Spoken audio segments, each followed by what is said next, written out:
Hello students, ये है non profit organisation का पार्ट 1 हमने इससे पहले किया था, जिसमें हमने नॉन प्रॉफिट ऑर्गेनाइजेशन का थ्योरी बेस किया था, जिसमें नॉन प्रॉफिट ऑर्गेनाइजेशन क्या होता है, रिसीट पेमेंट अकाउंट क्या होता है और इनकम एक्सपेंडिचर अकाउंट क्या होता है, वो सब हमने थ्योरी क्लियर किया था। अब हम आते हैं नॉन प्रॉफिट ऑर्गेनाइजेशन के पार्ट 2 में, जिसमें हम सीखेंगे बैलेंस शीट कैसे बनती है, सब्सक्रिप्शंस की ट्रीटमेंट कैसे होती है और फंड्स की ट्रीटमेंट कैसे होती है। तो आइए स्टार्ट करते हैं। सबसे पहले आता है बैलेंस शीट। बैलेंस शीट क्या होती है? बैलेंस शीट जो है फाइनेंशियल पोजीशन शो करती है ऑर्गेनाइजेशन का एट अ पर्टिकुलर डेट, जो क्लोजिंग ऑफ द ईयर होता है at a time. Balance sheet दिखाएगी फाइनेंशियल पोजीशंस की, एसेट्स क्या हैं, लायबिलिटीज़ क्या हैं। The method of preparing the balance sheet of a non-profit organization is similar to that of an enterprise business firm। जो business organisation होता है और जो नॉन प्रॉफिट ऑर्गेनाइजेशन की बैलेंस शीट होती है लगभग सेम होती है। जब हम इनकम एक्सपेंडिचर अकाउंट प्रिपेयर कर लेते हैं तो जो भी सरप्लस है या डेफिसिट है उसको हम ट्रांसफ़र कर देते हैं कैपिटल फंड में, और एसेट्स और लायबिलिटीज़ को हम बैलेंस शीट में शो करते हैं और कैपिटल फंड को बैलेंस शीट का टोटल आ जाता है, तो हम कहते हैं कि बैलेंस शीट मैच हो गई। जैसे कि फॉर्मेट है ये, हमारे पास ओपनिंग बैलेंस शीट हमें बनानी है, क्योंकि क्वेश्चंस में हमें कई बार ओपनिंग बैलेंस शीट बनानी होती है। कॉर्पस फंड या कैपिटल फंड जब हमें गिवन नहीं होता है तो हम ओपनिंग बैलेंस शीट बना के कैपिटल फंड कैलकुलेट करते हैं। तो ये कैसे करते हैं कैलकुलेट? जब एसेट्स में से लायबिलिटीज को माइनस करेंगे, सारे एसेट्स में से सारी लायबिलिटीज को जब हम माइनस करते हैं तो हमें मिलता है कैपिटल फंड। तो सारे एसेट्स हमने लिख दिए बैलेंस शीट में, जो जो हमारे पास अवेलेबल है, cash in hand, cash at bank, fixed assets, investment, और मेनली ध्यान रखना है हमेशा आउटस्टैंडिंग सब्सक्रिप्शन और प्रीपेड एक्सपेंस। इन दोनों को, ये आउटस्टैंडिंग सब्सक्रिप्शन ओपनिंग और आउटस्टैंडिंग प्रीपेड एक्सपेंस ओपनिंग, इन दोनों को हमें यहाँ पे लिखना होता है। ये हमारे करंट एसेट होते हैं, इसलिए इसी तरीके से बैंक ओवरड्राफ्ट, कोई आउटस्टैंडिंग एक्सपेंस और एडवांस सब्सक्रिप्शन, ये लास्ट ईयर में जो नेक्स्ट ईयर के लिए क्लोजिंग बैलेंस जो होंगे हम लोगों के, ये हमारे करंट लायबिलिटीज होते हैं, तो इनको यहाँ लिखना है। और इस टोटल में से ये टोटल माइनस होता है तो हमारा क्या आता है? Capital fund. तो इस तरीके से हम कैपिटल फंड निकालते हैं। फिर कैपिटल फंड बनाने के बाद हम क्या करते हैं? अब ये ओवरऑल बैलेंस शीट है, कैपिटल फंड है। कैपिटल फंड में हमने क्या किया? ओपनिंग कैपिटल फंड, उसमें सरप्लस, जैसे कि प्रॉफिट ऐड करते थे हम जब ट्रेडिंग अकाउंट बनाते थे, कैपिटल होता था, कैपिटल में हम क्या करते थे? प्रॉफिट ऐड कर देते थे, नेट प्रॉफिट। तो अब हम इसमें क्या करते हैं? कैपिटल है हमारे पास, उस कैपिटल में सरप्लस ऐड ऑन कर दिया। फिर कोई बिल्डिंग है, उससे रिलेटेड कोई फंड है, तो जो भी ओपनिंग बैलेंस है उसमें डोनेशन जो भी बिल्डिंग के लिए आई उसको जोड़ा। बिल्डिंग के लिए कोई भी इनकम हुई, इन्वेस्टमेंट की हुई थी, उससे इनकम हुई, उसको भी ऐड कर दिया। अगर कोई स्पोर्ट्स से रिलेटेड फंड है, सेम उसकी भी ट्रीटमेंट वैसे ही। डोनेशंस जो हैं वो ऐड कर देंगे उससे रिलेटेड। इंटरेस्ट अगर किसी इन्वेस्टमेंट पे आया है तो उसको ऐड कर देंगे। स्पोर्ट फंड में अगर कोई स्पोर्ट्स टूर्नामेंट करवाया और उससे रिलेटेड कोई प्राइसेस खर्चा एक्सपेंस हुआ तो उसको माइनस भी कर देते हैं। इसके बाद सारी करंट लायबिलिटीज हम यहाँ दिखा देते हैं, जैसे आउटस्टैंडिंग एक्सपेंस, रेंट का हो गया, सैलरी का हो गया, इलेक्ट्रिसिटी वगैरह का हो गया, और एडवांस सब्सक्रिप्शन जो हमें नेक्स्ट ईयर के लिए एडवांस में अभी मिल गया है, करंट ईयर में ही, वो होता है एडवांस सब्सक्रिप्शन। ये नेक्स्ट ईयर से रिलेटेड होगा। तो ये हमारा लायबिलिटी साइड हो गया। एसेट साइड में बिल्डिंग है, ओपनिंग है, कुछ बिल्डिंग परचेज की जिसका रिकॉर्ड आया होगा हमारे रिसीट पेमेंट में, पेमेंट साइड में। फिर डेप्रिसिएशन दिखा दिया, अगर सेल होता तो यहाँ लेस कर देते सेल। फर्नीचर है, ओपनिंग बैलेंस है, एडिशंस, सेल, और फिर डेप्रिसिएशन माइनस कर दिया। करंट एसेट्स जो है सारे हम यहाँ दिखा देंगे। करंट एसेट्स हमारे होते हैं जैसे कि सब्सक्रिप्शन आउटस्टैंडिंग है, अभी रिसीव नहीं हुआ करंट ईयर का, एक्रूड इंटरेस्ट है, मतलब एक्रूड इनकम है, इन्वेस्टमेंट की है, बिल्डिंग फंड में, स्पोर्ट्स फंड में कोई इन्वेस्टमेंट है इन्हीं से रिलेटेड, तो वो इन्वेस्टमेंट जिस पे हम इंटरेस्ट अर्न कर देते हैं, ये interest on sports fund, interest from building fund. और प्रीपेड एक्सपेंसेस सारे हमारे करेंट एसेट, इंश्योरेंस का प्रीपेड एक्सपेंस, रेंट का, और फिर कैश इन हैंड और कैश एट बैंक है, जो कि हमारा उठ के आता है डायरेक्ट रिसीट पेमेंट अकाउंट का क्लोजिंग बैलेंस यहाँ पे आ गया हम लोगों का। और जब हम ओपनिंग बैलेंस शीट बनाते हैं तो यहाँ पर जो cash in hand cash and bank है, ये ओपनिंग बैलेंस आता है रिसीट पेमेंट अकाउंट का। तो आगे बढ़ते हैं अब हम, ये तो बैलेंस शीट हो गई हमारे। अब आता है फंड बेस्ड अकाउंटिंग। जो स्पोर्ट्स फंड थे हमारे, बिल्डिंग फंड थे, तो उनको क्या करना है, उसकी अकाउंटिंग कैसे करते हैं, क्योंकि उसकी ट्रीटमेंट हमें जाननी है। तो फंड बेस्ड अकाउंटिंग क्या होती है? फंड मींस अमाउंट रिसीव्ड और set aside by non profit organisation for a specific purpose. Specific purpose के लिए, कि बिल्डिंग के लिए ही वो पैसा आया है, स्पोर्ट्स के लिए ही वो पैसा आया है। Fund amount along with income earned on the fund cannot be used for the purpose other than those for which it is received or set aside।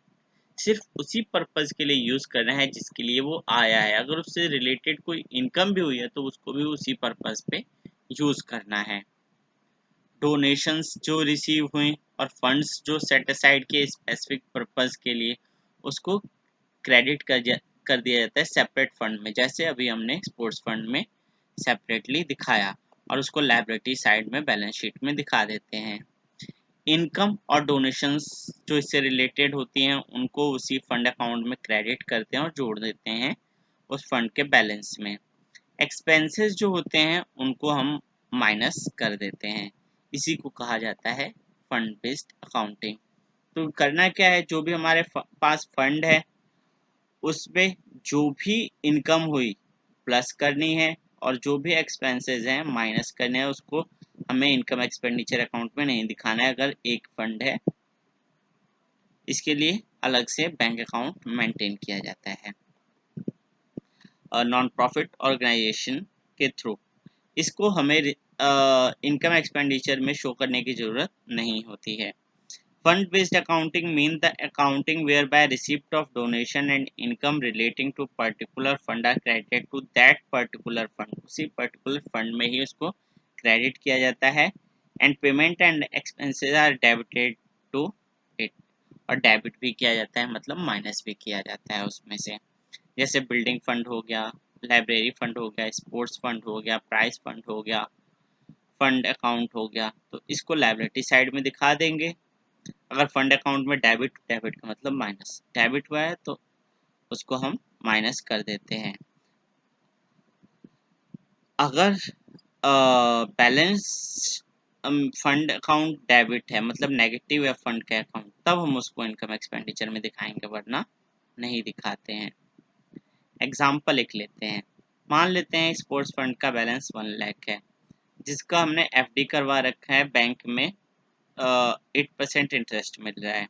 Further donation 10,000 की रिसीव हुई उसके अगेंस्ट में, तो एक्सपेंसेस और हुए 7,000 के, और 3,000 के ट्रॉफीज का, 4,000 का कैश प्राइजेस के लिए। अब इसकी ट्रीटमेंट कैसे करनी है? तो ओपनिंग बैलेंस हम लोगों के पास 1 लाख का था, डोनेशन रिसीव हुई 10,000 की, इंटरेस्ट 8% 1 लाख का, तो टोटल 1,18,000 का हमारे पास बैलेंस हो गया। उसके बाद खर्चा हुआ 7,000 का, 4,000 ट्रॉफी, 3,000 ट्रॉफी का, बाकी अदर खर्चा, टोटल 1 लाख बैलेंस शीट में 1,11,000 हम दिखा देंगे। इस तरीके से स्पोर्ट्स फंड की ट्रीटमेंट हम करते हैं। If after adding income on fund, further donation received, deducting expenses, the fund shows a debit balance, मतलब उसका नेगेटिव बैलेंस होता है अगर इनकम वगैरह और एक्सपेंसेस हम माइनस कर देते हैं। तो जो भी डिफरेंस बचा, जो भी नेगेटिव आया, उसको हम इनकम एक्सपेंडिचर अकाउंट में दिखा देंगे। जैसे कि एग्जांपल है, स्पोर्ट्स फंड्स था हमारा 10,000 का, डोनेशंस 5,000 की, इंटरेस्ट 1,500 का, टोटल 16,500 का हमारे पास फंड था, लेकिन एक्सपेंस हो गया 20,000 का। तो हम माइनस करते हैं, तो अब हमारा 3500 का ज़्यादा खर्चा हुआ है, तो इसको दिखाएंगे अब हम इनकम एक्सपेंडिचर अकाउंट में इसको कर देंगे। तो मेनली इसमें यह है कि स्पोर्ट्स फंड का अगर बैलेंस नेगेटिव आ जाता है तो उसको हम इनकम एक्सपेंडिचर में एज अ एक्सपेंस बुक कर देंगे, लेकिन अगर पॉजिटिव आ रहा है तब कोई इशू नहीं है, तब उसको डायरेक्ट हम बैलेंस शीट में लायबिलिटी साइड शो करते हैं। तो इस तरीके से फंड की अकाउंटिंग की जाती है। एग्जाम्पल लेते हैं। टूर्नामेंट फंड है 50,000 का, टूर्नामेंट के एक्सपेंसेस हैं 15,000 के, रिसीट हुआ 20,000 का। तो 50 20 70, 70 में से 15 गए, 55,000 का फंड आ गया हमारे पास। डायरेक्ट ऐसे हमें करना है। पॉजिटिव बैलेंस है, बैलेंस शीट में लायबिलिटी साइड शो करेंगे। आगे बढ़ते हैं। How are the following dealt with in account of non profit organisation, कैसे इनको डील करेंगे। प्राइज फंड था हमारा क्रेडिट में 50,000 का, प्राइजेस पे किया हमने 12,000 के। तो और मैच का match interest on match fund prizes पे 90 था। अच्छा ये केस 2 है। और मैच के एक्सपेंसेस थे 15,000 के। ठीक है। तो केस 1 प्राइज फंड था 50,000, और प्राइस से रिलेटेड जो खर्चा हुआ वो तो मैच से रिलेटेड था। प्राइस से रिलेटेड खर्चा कितना हुआ 12,000 का, माइनस किया 38,000 बैलेंस शीट में लायबिलिटी साइड हमने शो कर दिया। मैच एक्सपेंसेस को डिडक्ट नहीं करेंगे प्राइस फंड में से, क्योंकि वो मैच से रिलेटेड है ना कि प्राइस से रिलेटेड। स्पेसिफिक फंड है वो, प्राइस के लिए है। केस 2 है मैच फंड है 1 लाख का, मैच के एक्सपेंसेस 35,000 के, इन्वेस्टमेंट मैच फंड की हो रखी है 60,000 की, इंटरेस्ट जो रिसीव हुआ उस पे वो हुआ 3,000 का, और इन प्राइसेस जो पे किए गए वो हुए 19,000 के। तो 1 लाख का फंड था। इन्वेस्टमेंट तो हमारे एसेट साइड चला जाएगा, 1 लाख फंड हो गया। इन्वेस्टमेंट हो गई 60,000 की, 3,000 हमने उस पर अर्न किया, वो यहाँ पे ऐड दिखा दिया। और मैच से रिलेटेड एक्सपेंसेस 35,000 के, वो भी हमने यहाँ पे शो कर दिए। 1 लाख प्लस 3,000 1 लाख 3 में से 35 गया, 68,000 का हमारा लायबिलिटी साइड आ गया, और 60,000 इधर आ गया क्योंकि वो इन्वेस्टमेंट थी। अब ये सोच रहे होंगे कि ये हमने यहाँ पे प्राइजेस को क्यों नहीं दिखाया, क्योंकि ये मैच फंड था ना कि प्राइज फंड, ये ध्यान रखना है। आगे बढ़ते हैं। फिर कैसे इसको डील करेंगे। मैच फंड था 80,000 का, यहाँ पे मैच फंड इन्वेस्टमेंट है 72,000 की। मैच फंड का बैंक बैलेंस जो है वो है हमारे पास 3,500 का है, और इंटरेस्ट जो मैच फंड पे वो मिला वो 2,880 का मिला, और मैच से रिलेटेड एक्सपेंसेस जो हुए वो हुए 5,500 के। तो दोबारा से मैच फंड 80,000 का, मैच फंड की इन्वेस्टमेंट 72,000 की, मैच फंड का बैंक बैलेंस जो है वो है 3,500 का, मैच इंटरेस्ट जो रिसीव हुआ वो हुआ 2,880, और मैच एक्सपेंसेस 5,500 के। तो मैच फंड हमने लिख दिया 80,000, मैच फंड की इन्वेस्टमेंट एसेट साइड आ गई तो वो इन्वेस्टमेंट की गई है। इंटरेस्ट जो रिसीव हुआ वो हमने ऐड कर दिया मैच फंड में, और मैच से रिलेटेड एक्सपेंसेस 5,500 के हमने माइनस कर दिए। ये तो लायबिलिटी साइड आ गई। मैच फंड का बैंक बैलेंस इधर दिखा दिया। इस तरीके से हम इसको ट्रीट करते हैं फंड को। ये है फंड बेस्ड अकाउंटिंग। आगे बढ़ते हैं। अब आता है हम लोगों का सब्सक्रिप्शन को कैसे कैलकुलेट किया जाता है, सब्सक्रिप्शन की ट्रीटमेंट कैसे की जाती है। सब्सक्रिप्शन जो भी साल का मिला या बनता है उसको हमें इनकम एक्सपेंडिचर में दिखाना होता है। तो सिंपल सा है, सब्सक्रिप्शंस जितने भी अमाउंट रिसीव हुआ जो हमारा रिसीट पेमेंट अकाउंट में दिया हुआ है उसको हमने यहाँ दिखा दिया कि इतना हमने रिसीव किया है सब्सक्रिप्शन। अब इसमें क्या करेंगे, subscription outstanding at the end of year, current year के एंड में जो भी सब्सक्रिप्शन रह रहा है हमें रिसीव होना उसको हमने दिखा दिया कि भैया ये रहता है, मेरी इनकम अभी रह रही है, एक्रूड इनकम है। एडवांस जो मिल गया हमें बिगिनिंग ऑफ द ईयर में, जो एडवांस मिला था वो भी करंट ईयर के लिए था, लास्ट ईयर जो इस साल के लिए मिला था वो करंट ईयर से रिलेटेड था, तो उसको हमने क्या किया, उसको भी ऐड कर दिया। तो करंट ईयर से रिलेटेड जो सब्सक्रिप्शन रहता है और जो पिछले साल इस साल के लिए मिल गया था उसको हम क्या कर देंगे, ऐड कर देंगे। जैसे कि हमारा साल है 2020, 2020 जो है ये करंट ईयर है। 2020 के एंड में जो बचा वो हमारा हो गया subscription outstanding at the end of year.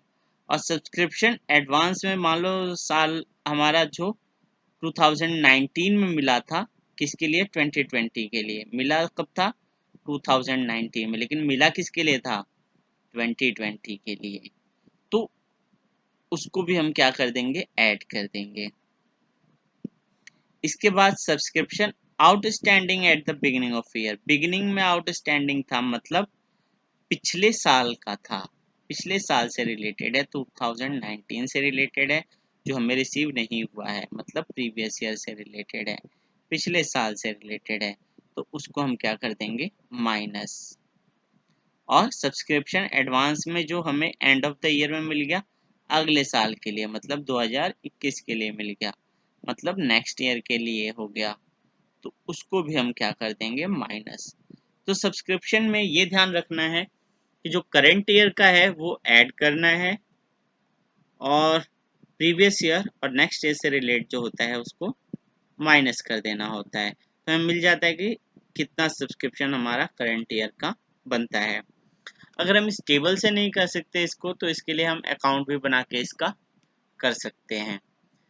तो अकाउंट सब्सक्रिप्शन जो होती है वो हमारे क्या होती है, इनकम होती है। तो हम इसको कैलकुलेट करने के लिए क्या करते हैं, और सब्सक्रिप्शन जो आउटस्टैंडिंग है हमारे पास बिगिनिंग में, वो हमारा करंट ईयर से रिलेटेड है, तो वो हमारा करंट एसेट है। Subscription outstanding at the end of year वो हमारा क्लोजिंग बैलेंस है। तो सब्सक्रिप्शन आउटस्टैंडिंग बिगिनिंग में हमारा एसेट है, एसेट का ओपनिंग बैलेंस क्या होता है, डेबिट बैलेंस होता है, तो हमने डेबिट साइड दिखा दिया टू आउटस्टैंडिंग सब्सक्रिप्शन। ये ओपनिंग हो गया हमारे पास, ओपनिंग एसेट हो गया, करंट एसेट है ये हमारा, आउटस्टैंडिंग सब्सक्रिप्शन करंट एसेट होता है, इसका डेबिट बैलेंस होगा, हमने इधर टू साइड दिखा दिया। इसी तरीके से आउटस्टैंडिंग सब्सक्रिप्शन एंड सीडी हो गया, इसका क्लोजिंग बैलेंस वो हमने यहाँ दिखा दिया। आउटस्टैंडिंग सब्सक्रिप्शन हमारा करंट एसेट है, क्लोजिंग बैलेंस इसका यहाँ दिखा दिया, आउटस्टैंडिंग सब्सक्रिप्शन ओपनिंग बैलेंस है, हमने यहाँ दिखा दिया इसका डेबिट साइड।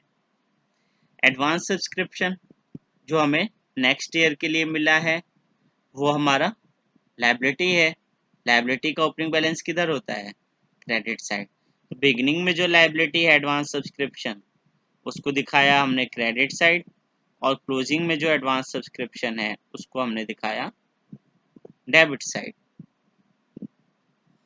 इसके बाद जो सब्सक्रिप्शन हमें रिसीव हुआ तो एंट्री क्या हुई होगी, bank account debit to subscription receive.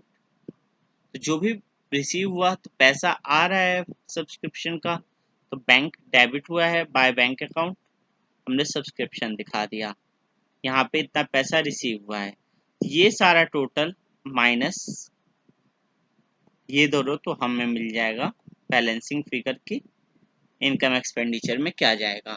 तो इस तरीके से भी हम कर सकते हैं, सब्सक्रिप्शन अकाउंट बना के भी इस क्वेश्चन को कर सकते हैं, जो काफ़ी इजी पड़ता है। या टेबल बना के भी कि करंट ईयर का ऐड कर दो, नेक्स्ट ईयर और प्रीवियस ईयर का माइनस कर दो। इसमें दोबारा से आउटस्टैंडिंग सब्सक्रिप्शन हमारा करेंट एसेट है, opening debit side, closing credit side. Advance subscription हमारा लायबिलिटी है, करंट लायबिलिटी है, बिगिनिंग का क्रेडिट साइड दिखा दिया और एंड का दिखा दिया हमने डेबिट साइड। इसके बाद जो बैंक से रिसीव हो वो हमने क्रेडिट साइड दिखा दिया, टोटल हमारा बैलेंसिंग फिगर जो है वो इनकम एक्सपेंडिचर में क्या बुक होगा आ जाएगा। एग्जांपल लेते हैं। In the year ended 31st March subscription received by club was 4,09,000 including 5,000 for the year ended 31st March 2017.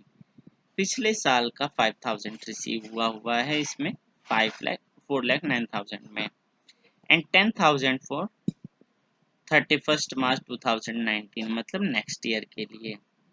At the end 15,000 subscription due but not received at the end of previous year, that is 31st March 2017, were 8,000, while subscription received in advance on the same date were 18,000.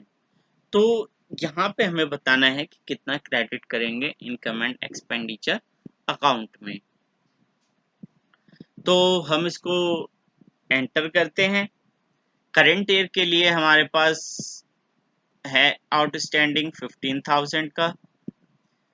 Total receive हुआ हमें 4,09,000. तो हमने 4,09,000 total received हो गया हमारा. इसके बाद current year का आउटस्टैंडिंग जो करंट ईयर से रिलेटेड था 15,000 वो जोड़ दिया. पिछले साल से जो रिलेटेड 5,000 मिला था माइनस कर दिया. नेक्स्ट ईयर से रिलेटेड 10,000 जो था वो माइनस कर दिया हम लोगों ने. अब यहाँ दिया था कि subscription received in advance on same date on 31st March 2017 were 8,000 while subscription received in advance on the same date were 18,000 और 18,000 रुपए पिछले साल का एडवांस रिसीव हुआ था. पिछले साल हमने एडवांस रिसीव किया था किस साल के लिए? इस साल के लिए. तो उसको क्या कर देंगे हम? करंट ईयर से रिलेटेड है, ऐड कर देंगे. तो 4,09,000 में 15,000 करंट ईयर से जो रिलेटेड जो हमें अभी रिसीव नहीं हुआ ऐड कर दिया. पिछले साल जो करंट ईयर के लिए मिल गया था उसको भी ऐड कर दिया और हमने यहाँ पे बाकी माइनस कर दिया जो नेक्स्ट ईयर और प्रीवियस ईयर से रिलेटेड था. तो हमें मिल गया कि सब्सक्रिप्शन कितना हम दिखाएंगे 427. हम चाहें तो इसका अकाउंट बना के भी दिखा सकते हैं. आउटस्टैंडिंग जो हमारा था उसको ओपनिंग को दिखाएंगे, क्लोजिंग को दिखाएंगे. एसेट में ओपनिंग जैसे करंट ईयर का ओपनिंग था हम लोगों का करंट ईयर का तो हमें दे रखा है, डायरेक्ट ही दे रखा है, तो ये हमारा क्लोजिंग हो जाएगा. और प्रीवियस ईयर का जो आउटस्टैंडिंग था वो हमारा ये था 5,000, ये हम दिखा देंगे बीडी में. और एडवांस सब्सक्रिप्शन जो प्रीवियस ईयर का था ये हमारा बीडी दिखाएंगे क्रेडिट साइड. और एडवांस जो नेक्स्ट ईयर का है ये हम सीडी दिखा देंगे. तो हमें मिल जाएगा कि कितना इनकम एक्सपेंडिचर में आएगा. फिर एक क्वेश्चन लेते हैं. सब्सक्रिप्शन एरियर में थे 50,000 के. सब्सक्रिप्शन रिसीव्ड इन एडवांस हुआ 30,000. सब्सक्रिप्शन इन एरियर 31st मार्च को 25,000 का. सब्सक्रिप्शन रिसीव्ड इन एडवांस 70,000 का. ओवरऑल सब्सक्रिप्शन जो रिसीव हुआ वो हुआ है 3 लाख रुपीज का. तो 3 लाख रुपीज हमने दिखा दिया. करंट ईयर से रिलेटेड कौन सा है? 2018 17-18 से रिलेटेड कौन सा है? रिसीव्ड इन एडवांस 17 में 18 का मिला एडवांस. ओपनिंग सब्सक्रिप्शन 30,000, ये हमने क्या किया ऐड कर देंगे. Subscription in arrear current year से रिलेटेड 25,000 एरियर में है, इसको भी ऐड कर देंगे. एडवांस नेक्स्ट ईयर से रिलेटेड है, माइनस हो जाएगा. 50,000 प्रीवियस ईयर से रिलेटेड है, दोनों माइनस हो जाएंगे. 50 और 70 माइनस हो गए, 25 और 30 प्लस हो गए. हमारा आ गया 235 सब्सक्रिप्शन जो कि इनकम एक्सपेंडिचर में जाएगा. हमारे करंट ईयर के बैलेंस शीट में सब्सक्रिप्शन एरियर का 25,000 एसेट साइड जाएगा और एडवांस सब्सक्रिप्शन लायबिलिटी साइड जाएगा. इस तरीके से ये क्वेश्चन हमें करना होगा. आगे बढ़ते हैं. From the following particular, calculate amount of subscription to be credited to income expenditure account. तो कैलकुलेट करना है इसमें भी. सब्सक्रिप्शन इन एरिया 31st मार्च 2017 को 500 का था. सब्सक्रिप्शन एडवांस जो था हम लोगों का. फिर है यहाँ पे subscription received in advance for on 31st March for the year ended 31st मार्च, मतलब ये 2018 के लिए 1100 हमें 17 में मिल गया था, और 17 का जो एरियर है ये है 500 का। टोटल सब्सक्रिप्शन रिसीव्ड जो हुए 31st मार्च 2018 के वो हुए 35,500 के, इंक्लूडिंग 4,000 फॉर द ईयर। जो 500 थे 2017 के उसके 400 रिसीव हुए, और 1200 रुपीज जो रिसीव हुए वो हुए नेक्स्ट ईयर के लिए 31st मार्च 2019 के लिए, और 300 2020 के लिए। सब्सक्रिप्शन करंट ईयर के लिए जो रहता है वो रहता है हमारा 400 का। तो ये सारी डिटेल्स हमें दी गई हैं। तो टोटल सब्सक्रिप्शन हमें रिसीव हुआ 35,400 हमने लिख दिया। अब जो जो हमारे करंट ईयर से रिलेटेड है उसको ऐड कर देंगे, जो नेक्स्ट ईयर और प्रीवियस ईयर से रिलेटेड है उसको माइनस कर देंगे। तो प्रीवियस ईयर से रिलेटेड हमें रिसीव हुआ 400, माइनस कर दिया हमने। जब हमें यहाँ अमाउंट दिया है तो हमें 500 से कोई मतलब नहीं है हमें, क्योंकि हमें डायरेक्ट दे दिया कि 400 हमें उसमें से का रिसीव हुआ है। अगर ये 400 नहीं दिया होता तो हम यही मान के चलते कि 500 का 500 पूरा रिसीव हुआ है। तो वो हमने यहाँ पे रिकॉर्ड कर दिया। इसके बाद नेक्स्ट ईयर से रिलेटेड 2019 से रिलेटेड 1200 है, उसको भी माइनस कर दिया। 2020 से रिलेटेड 300 है, उसको भी माइनस कर दिया। करंट ईयर का जो हमें नहीं रिसीव हुआ वो 400, वो हमने ऐड कर दिया। और यहाँ पे पिछले साल जो करंट ईयर के लिए मिला था 1100, वो हमने वो भी ऐड कर दिया। तो इस तरीके से हमारा आ गया 35,000 का इनकम एक्सपेंडिचर में जो बैलेंस जाएगा। तो ये हमारा 35,000 जो इनकम एक्सपेंडिचर अकाउंट में बुक होगा ये आ गया। आगे बढ़ते हैं। अब इसके बाद आता है कॉस्ट ऑफ गुड्स कंज्यूम। जो गुड्स कंज्यूम हुए उसकी ट्रीटमेंट भी हमें सीखनी होती है, जिसमें स्टेशनरी कंज्यूम की, मेडिसिन कंज्यूम की, स्पोर्ट्स मटेरियल कितने का कंज्यूम किया, इसकी भी कैलकुलेशन हमें करनी होती है कंज्यूमेबल आइटम्स की।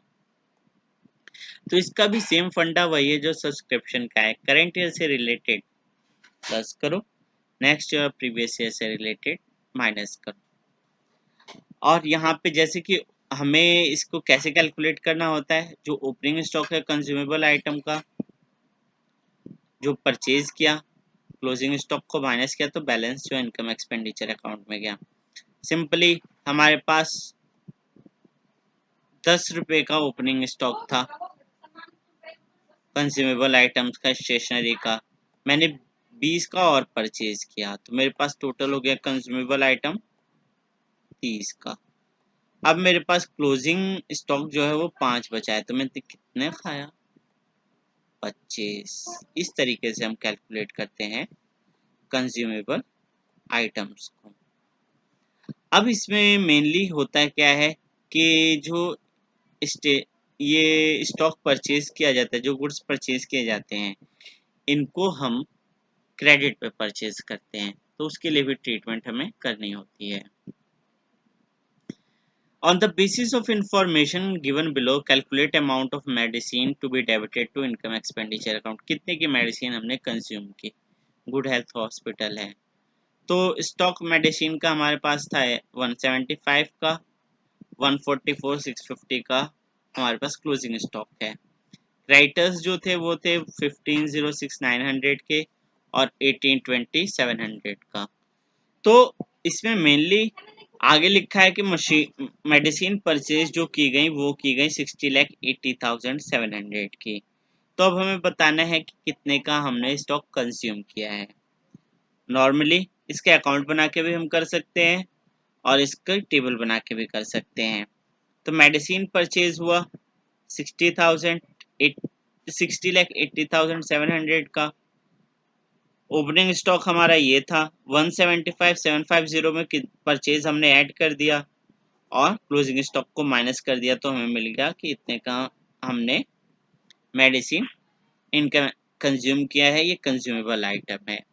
अगर हमें यहाँ पे टोटल मेडिसिन परचेज न दे के लिखा होता कि क्रेडिटर्स को कितनी पेमेंट की गई, तब हमें क्रेडिटर्स के थ्रू पेमेंट निकाल मेडिसिन परचेज निकालना होता, परचेज निकालते और उसके बाद उसको यहाँ पे ट्रांसफर करते। जैसे एक क्वेश्चन है कि calculate the amount of income expenditure posted, amount of stationery paid during the year 5400, stock of stationery on hand 250, stock of stationery in hand 1st April 1500, payment made for stationery during the year 5400, stock of stationery on hand 250। इसके बाद third भी है, stock of stationery 1500, creditors थे 1000 के, amount paid 5400 और stock of stationery है 250। तो तीन केस हमारे बनाए गए हैं। तो पहला केस हम लेते हैं कि अमाउंट पेड फॉर स्टेशनरी 5400, ये टोटल पेमेंट की हमने और क्लोजिंग स्टॉक है हमारे पास 250 का। तो कितने का हमने कंज्यूम किया? तो हम मानते हैं ओपनिंग स्टॉक कुछ नहीं था, परचेज हमारी हो गई 5400 की क्योंकि पेमेंट हुई है, तो 5400 माइनस क्लोजिंग स्टॉक 250 का, तो हमारे पास आ गया 5150 का stationery consume. Second, stock of stationery जो था वो था 1500 का ओपनिंग, पेमेंट जो हुई वो हुई 5400 की और क्लोजिंग स्टॉक है 250 का।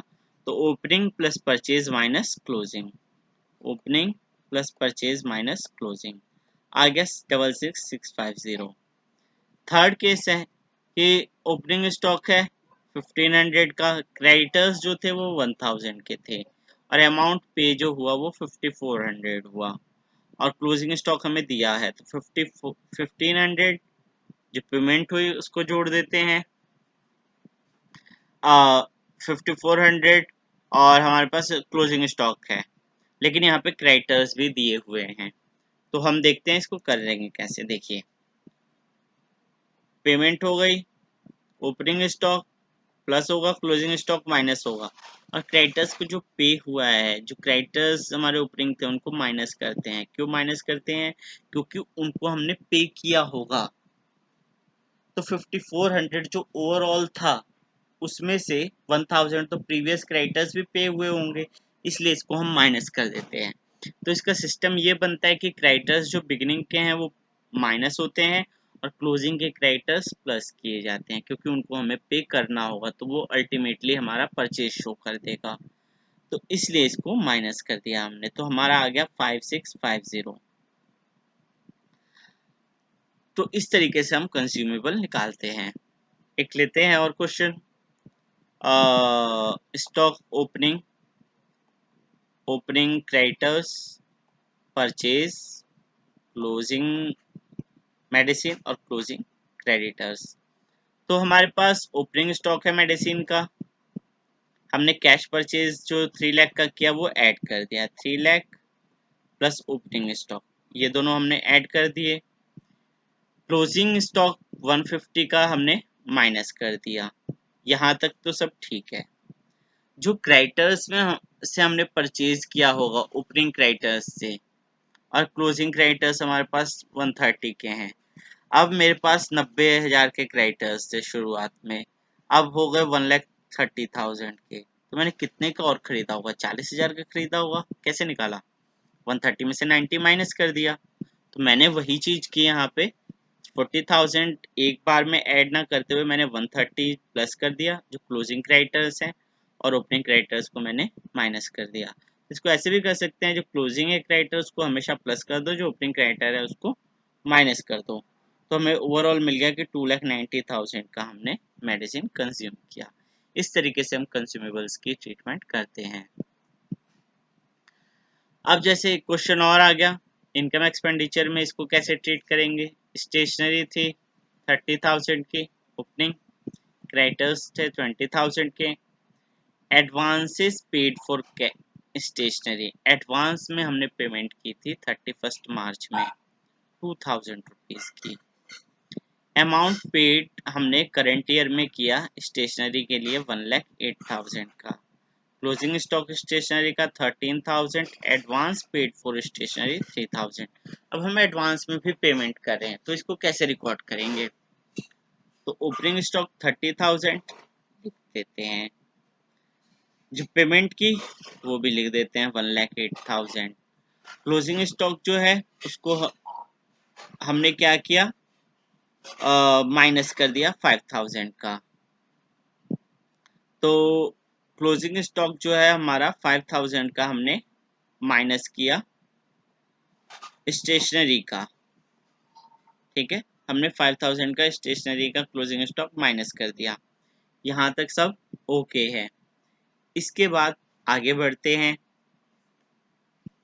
क्रेडिटर्स जो हमारे होते हैं उनको क्या करना है, ओपनिंग क्रेडिटर्स को माइनस करना होता है।